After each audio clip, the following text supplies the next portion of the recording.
Where do you think cryptocurrency goes by, let's say, 2025? Where is it in society, and how do you think it plays out? So, yeah. I think that I think we're going to have a central bank digital currency at some point. If you're just paying attention to the journals and just the publications by the central banks, and everyone's talking about it, everybody wants it. These Bitcoin and Ethereum basically they were like the dry run test. And now that can sound extremely cynical when we realize that we do not know who created them, right? And I'm calling it a test, right? It makes it sound like it was intentional, but maybe it wasn't. But I think that, yeah, you're going to have a digital currency, and here's why, right? It's that everything is the government is with big data. Big data is going to change the way society is governed. Now that we have the potential to have the Internet of Things and have sensors everywhere informing us on things and efficiencies, everything. And so with blockchain, one of the big benefits of it is that I can monitor every transaction, right? So say the government makes a central bank digital currency. They're called treasury dollars or something, and everyone has to use them. You have to, right? It's illegal to not use them. So that if you get caught transacting with other things, you get fined. You get jail time, something like that. If that's the case, if everyone uses them, doesn't that change everything? Oh yeah, Right? there's no more the guy that mows my lawn for me throwing him some cash under the Well, table or or even politics, right? It's fundraising in politics. It's everything, right? Once everyone can see what's in everyone's wallet, right? That is revolutionary, right? You can no longer pretend that these differences in wealth don't exist. You can no longer pretend that this particular company isn't dealing with bad guys. I can see the trail. I can see that they're transacting with bad actors, or I can see that they're not paying their taxes over here, or that they're doing this or that. Like, if you have everything transparent, and this means there's no privacy, right? In this world, there's no financial privacy at all. But my question to you is, Vance, now that we have the capability to get rid of financial privacy, what do you think? Should we?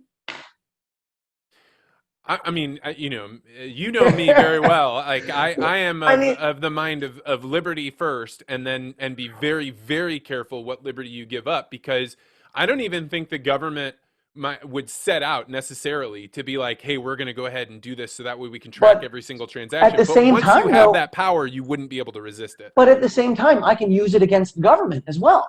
I can say every dollar the government spends has to be on this blockchain. Where are you spending your money? Where are my tax dollars going? Right? Like, and so I'm saying that you're right, right? I used to think like where I would say, look, privacy is really important, and because I'm afraid, right? I feel like the privacy argument it comes from fear. It's right. Why do you want privacy? It's not that, I don't want people to know what I'm doing. It's just that I don't want them to, like, if they're hostile to me, or if they would use what I'm doing against me, right? That's what I want to avoid. That's the point of the privacy, right? And so I understand that. That's looking at like the potential bad things. I want privacy to stop potential bad things. But then when you really start to think about it, you're like, well, what about all these good things? And you can't embezzle money anymore. And, I can see where they're spending our money. And, the IRS, I'll be able to write a smart contract that'll do your taxes for you, right? Wow. And suddenly all these benefits.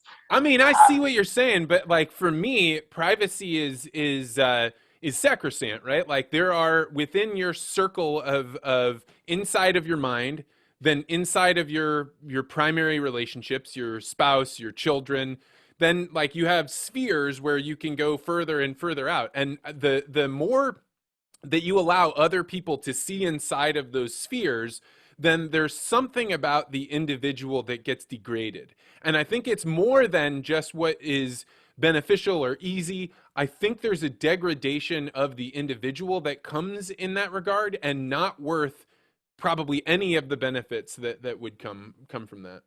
Potentially. This is a thing I've been thinking about a lot, obviously, and like the answer to the why I started talking about this was the question, what do you think is going to happen with this blockchain technology and stuff? And at the end of the day, I think this is the main thing. There are all these smart contracts and this and that and the other, but we've had that type of stuff for a long time, like contracts or like things like that. The real difference, right, is the transparency. And that's really what it's going to be. It's that we're going to have everything we used to have plus this potential for transparency. And there are people who don't want this. When the CIA is trying to send money to some dissident somewhere, because it's been approved at the highest levels of government, but it never made it out to Congress. Congress never passed some bill that said requisition money for the Nicaraguans or whatever it was. The CIA, they want to be able to make private transactions. That's the type of thing like that. Your ability to do that, to clandestinely fund someone, that's gone, right? And so at the same time, the powers that be, they may want to maintain the privacy as well, right? Like, let's not pretend that, they want, to have transparency for everyone. There will always be some room for cash, right? Anonymous cash. Thanks for checking out this podcast short. If you're interested in conversations like this, you might want to join the Articulate Ventures Network.